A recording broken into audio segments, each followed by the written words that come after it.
శ్రీమాత్రే నమః. హిందూ బంధువులందరికీ నమస్కారం. ఈరోజు మనం ఈ వీడియోలో విష్ణు పురాణంలోని మొదటి భాగం పరాశర మైత్రేయ సంవాదము ఇప్పుడు మనం చెప్పుకుందాం. పరాశరుడు మునులలో మున్నన్నదగిన తపోధనుడు. తల్లి కడుపులో ఉన్నప్పుడే వేదశాస్త్రాది విద్యలు క్షుణ్ణంగా నేర్చిన విద్యావంతుడు. చిన్నతనంలోనే తపశ్శక్తిచే రాక్షస సంహారం చేసినవాడు.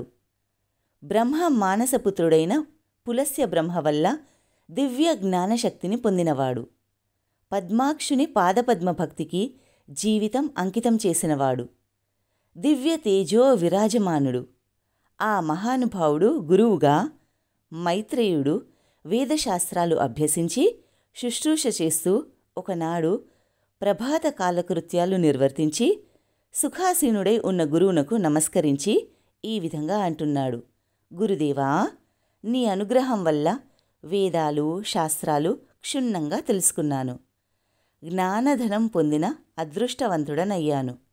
ఇంకా ఒకటి అడగాలని ఉంది. దానికి సమాధానం సర్వజ్ఞుడవైన నీవే చెప్పగలవు. చెప్పవలసిందని మనవి. అదేంటంటే, అన్ని లోకాలలో ఆధారమై విలసిల్లే దేవుడెవరు? ఇంద్రాదులకు ప్రభువు, భక్తుల కోరికలు తీర్చేవాడు, చరాచర పదార్థములందుండేవాడు, యోగీంద్ర వినుతుడు, వేదమయుడు, తన కథలచే ఇహపర సుఖమును కలిగించే దేవుడు ఎవరు? విజ్ఞాన ప్రదాత, భువన నిర్మాత, భర్త, సంహర్త అయిన ఆ దేవుని గురించి తెలుసుకోవాలని నా కోరిక.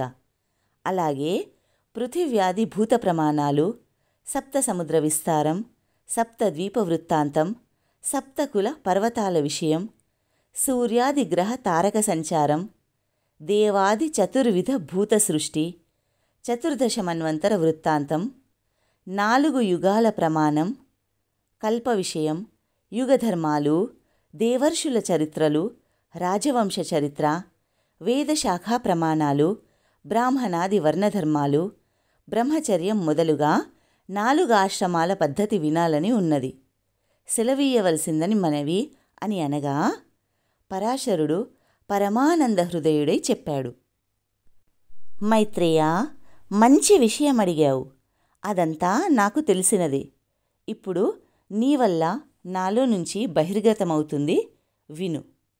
నా చిన్ననాడు ఒకప్పుడు పులస్య బ్రహ్మ వచ్చి నన్నెంతో ఆదరముగా చూసి నువ్వు పురాణకర్తవవుతావు అని వరమిచ్చి వెళ్ళిపోయాడు. ఆ వరం ప్రభావం వలన పౌరాణిక విషయమంతా నాకు స్వాధీనమయ్యింది.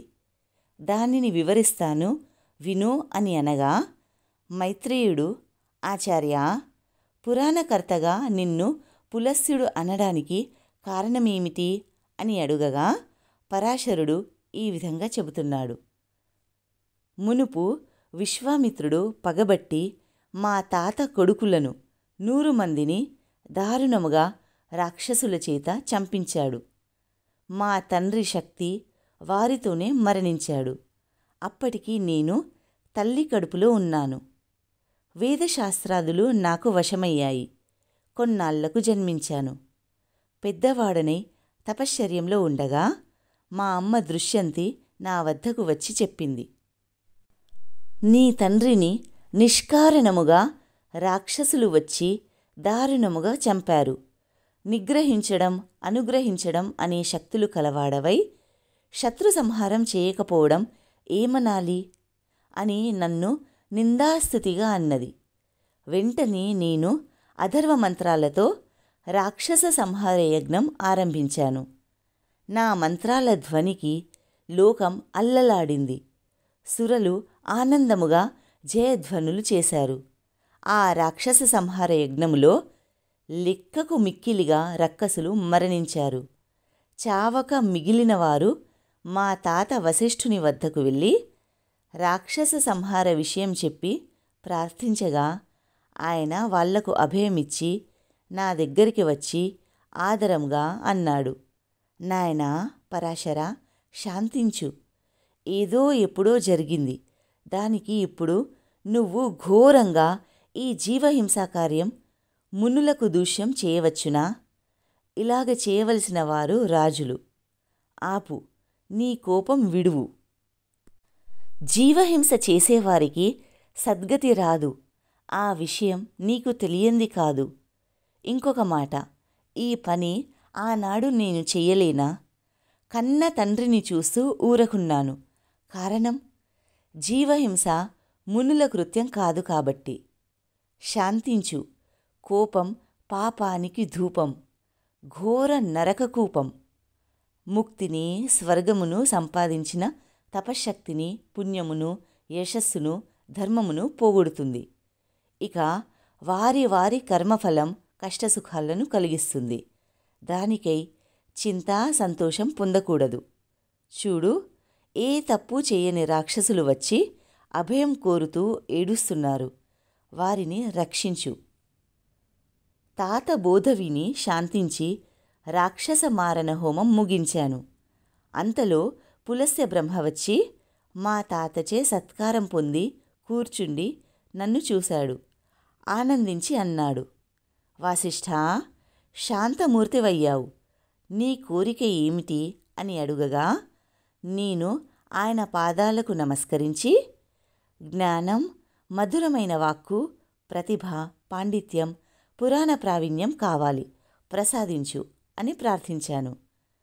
ఆయన తథాస్తు అని వెళ్ళిపోయాడు. పులస్త్యుని వాక్కు నీ కోరికను సఫలం చేయుకాక అని మా తాత వరమిచ్చినట్టుగా ఆశీర్వదించాడు.